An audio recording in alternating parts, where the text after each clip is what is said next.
السلام علیکم ورحمۃ اللہ وبرکاتہ۔ عزیز طلباء، اللہ کی ذات سے امید ہے آپ سب خیر و عافیت سے ہوں گے۔ اسلامیات سلسلہ نمبر 7 جماعت ہفتم کے لیے ہم نے اس سے قبل عیدین، زکوٰۃ اور قربانی کے بارے میں پڑھا تھا اور آپ کو عملی کتاب میں کام دیا گیا تھا۔ ایک مرتبہ آپ اس کام کو عملی کتاب میں دیکھیں۔ صفحہ نمبر 64 پر یہ عنوان ہے نماز عید، صدقہ فطر اور زکوٰۃ کی فرضیت۔ اس کے تحت سوال نمبر 1 آپ نے کرنا تھا، پھر سوال نمبر 2 میں زکوٰۃ کے لغوی اور شرعی تعریف آپ نے لکھنی تھی، اور اس کے بعد یہ الفاظ دیے گئے ہیں، ان الفاظ کی مدد سے آپ نے خالی جگہ کو پر کرنا تھا۔ یہ 7 خالی جگہ پر کرنے والی تھی۔ تو امید ہے یہ کام آپ نے اچھے انداز میں اس کو کیا ہوگا، یاد بھی کر لیا ہوگا۔ تو آج ہم اپنا اگلا عنوان شروع کرتے ہیں۔ آج کا ہمارا عنوان ہے حضرت صلی اللہ علیہ وسلم پر درود پڑھنے کا حکم۔ عزیز طلباء، اس عنوان کے تحت چند اہم نکات آپ کے سامنے ہیں۔ سب سے پہلی بات تو یہ ہے کہ قرآن مجید میں سورۃ الاحزاب میں اللہ رب الجلال کا حکم ہے، اور اس حکم کو اللہ رب الجلال اس انداز میں ایمان والوں کو یہ حکم فرما رہے ہیں کہ پہلے بتلا رہے ہیں کہ آپ صلی اللہ علیہ وسلم پر اللہ خود اور اللہ کے فرشتے بھی درود بھیجتے ہیں۔ ایمان والوں، تم بھی آپ صلی اللہ علیہ وسلم پر درود و سلام بھیجا کرو۔ تو یہ ہے درود سے متعلق اللہ کا حکم۔ پھر درود شریف کی خصوصیت یہ ہے کہ یہ واحد ایسا عمل ہے کہ جس عمل میں انسان فرشتوں اور اپنے خالق کا ہم زبان ہوتا ہے، فرشتوں اور اپنے خالق کا ہم زبان ہوتا ہے کہ جو کام فرشتے کرتے ہیں اور اللہ کی ذات خود کرتی ہے، اس کام میں ہم بھی شریک ہوتے ہیں۔ درود شریف کی فضیلت، بے شمار فضیلتیں ہیں درود شریف کی۔ ایک حدیث مبارکہ میں اللہ کے نبی صلی اللہ علیہ وسلم نے فرمایا، جو بندہ مجھ پر ایک بار درود بھیجتا ہے، اللہ تبارک و تعالی اس پر 10 بار رحمتیں بھیجتے ہیں، 10 خطائیں معاف فرماتے ہیں، 10 درجے بلند فرماتے ہیں۔ اسی طرح اور بھی بے شمار درود پاک کے فضائل ہیں۔ درود شریف نہ پڑھنے پر وعید۔ معروف حدیث ہے کہ جبرائیل علیہ السلام آپ کے پاس آئے اور حضور نبی کریم صلی اللہ علیہ وسلم ممبر پر خطبہ دینے کے لیے آپ بیٹھنے لگے، تو آپ صلی اللہ علیہ وسلم نے ممبر کی سیڑھیوں پر قدم رکھتے ہوئے آمین آمین فرمایا۔ جبرائیل علیہ السلام نے بد دعا دی اور آپ نے اس پر آمین فرمائی۔ بد دعا ان میں سے ایک یہ تھی کہ جس کے سامنے آپ کا نام آئے اور وہ درود نہ بھیجے تو وہ ہلاک و برباد ہو جائے۔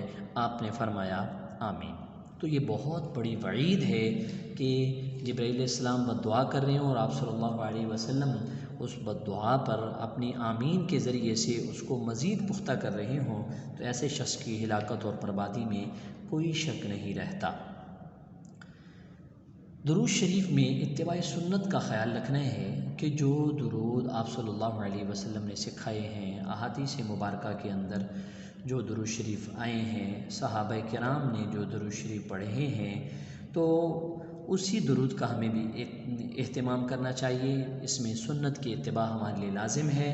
اپنی طرف سے اس کے اندر کوئی تبدیلی نہیں کرنی چاہیے، کیونکہ یہ بہت بڑا گناہ بن جائے گا۔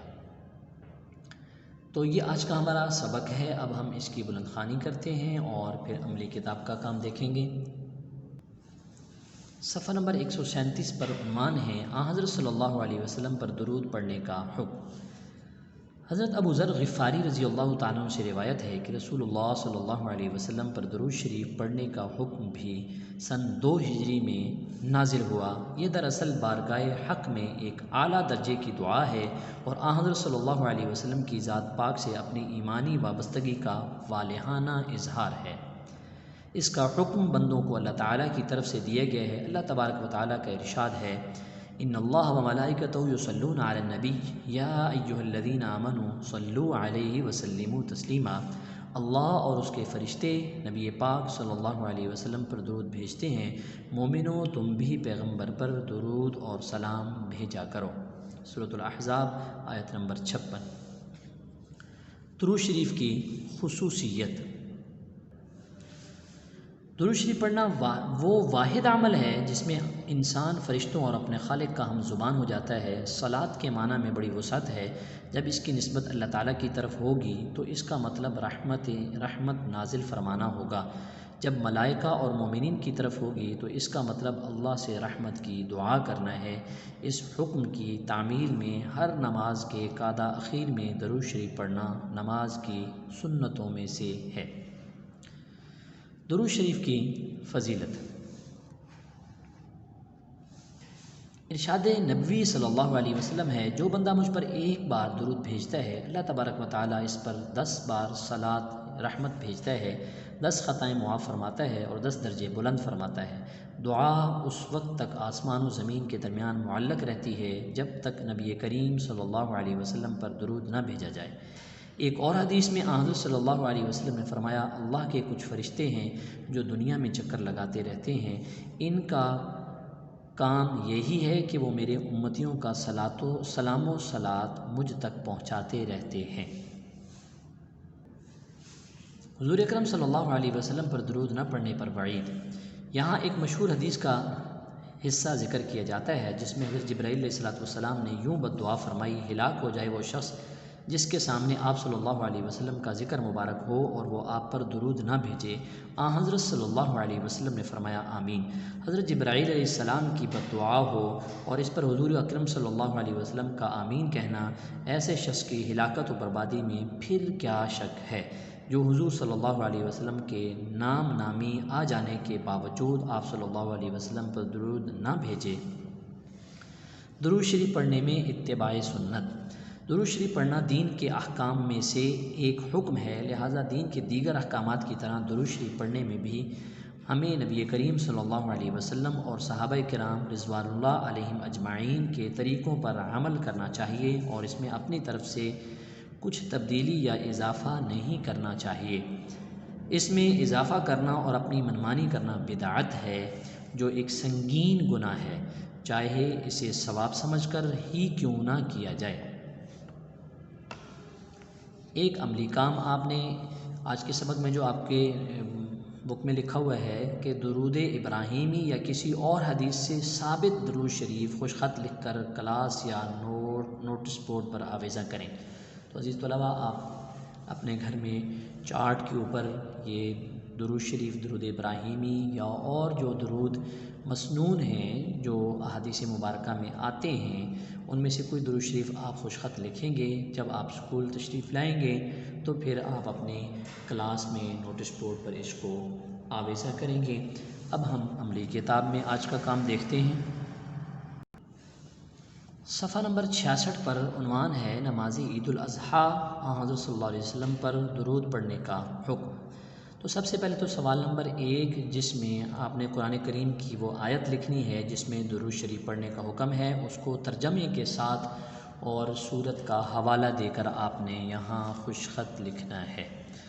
دوسرے نمبر پر سوال نمبر 2 خالی جگہوں کو مناسب الفاظ سے پر کیجیے۔